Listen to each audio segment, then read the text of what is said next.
টি-20 বিশ্বকাপে না খেলার হতাশা কাটিয়ে উঠে প্রায় ৬ মাস পর আন্তর্জাতিক ওয়ানডে খেলতে মাঠে নামবে বাংলাদেশ দল। তার আগে হোম অফ ক্রিকেটে অনুশীলন করেছেন লিটন কুমার দাসরা। পাকিস্তানের বিপক্ষে সিরিজের আগে নিজেদের মধ্যে ম্যাচ খেলে প্রস্তুতি সেরেছে টাইগাররা। মেহেদী মিরাজ অফ ফর্মে আছেন। মিডল অর্ডারের অবস্থাও ভালো না। লিটন কুমার দাসের ব্যাটিং নিয়ে বেশ চিন্তিত বাংলাদেশের কোচ।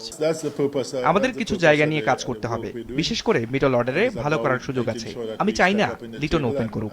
50 ওভার টানা কিপিং করার পর ব্যাটিং করাটা খুবই কঠিন, তাই লিটনের জন্য মিডল অর্ডারই ভালো। মিরাজের কোয়ালিটি নিয়ে কোনো প্রশ্ন নেই, যে কোনো সময় সে ছন্দে ফিরতে পারে।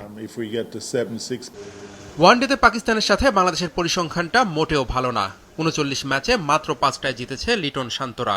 তবে ঘরের মাঠে খেলা, তাই আত্মবিশ্বাসী টাইগার দল।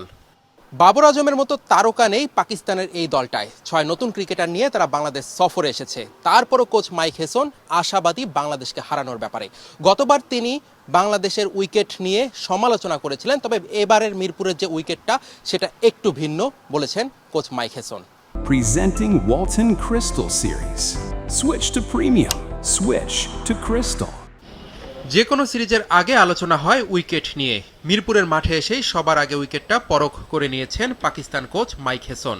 গত সিরিজে উইকেটের সমালোচনা করেছিলেন তিনি, তবে এবার বললেন ভিন্ন কথা। সেই সাথে জানালেন নতুন ক্রিকেটাররা দলে থাকলেও বাংলাদেশকে হারানোর ব্যাপারে আশাবাদী তিনি। আমরা বাংলাদেশকে হারানোর ক্ষমতা রাখি, যদিও তারা ভালো দল এবং হোম কন্ডিশনে শক্ত প্রতিপক্ষ। এর আগে মিরপুরের উইকেটের সমালোচনা করেছি, তবে বিপিএল এর ম্যাচগুলো দেখে বুঝতে পেরেছি এবারের উইকেটটা বেশ ভালো। বাবর আজমের না থাকার বিষয়ে আমি কিছুই জানি না, এটা টিম ম্যানেজমেন্ট বলতে পারবে। নতুন 6 ক্রিকেটারের অভিষেক হবে এই সিরিজে। তাদের অভিজ্ঞতা কম হলেও তারা খুব ভালো মানের ক্রিকেটার। সাহেবজাদা ফারহানের কথাই ধরেন, দুর্দান্ত ক্রিকেটার। মিরপুরে বুধবার প্রথম ওয়ানডে দিয়ে শুরু হবে বাংলাদেশ পাকিস্তানের 3 ম্যাচের সিরিজ।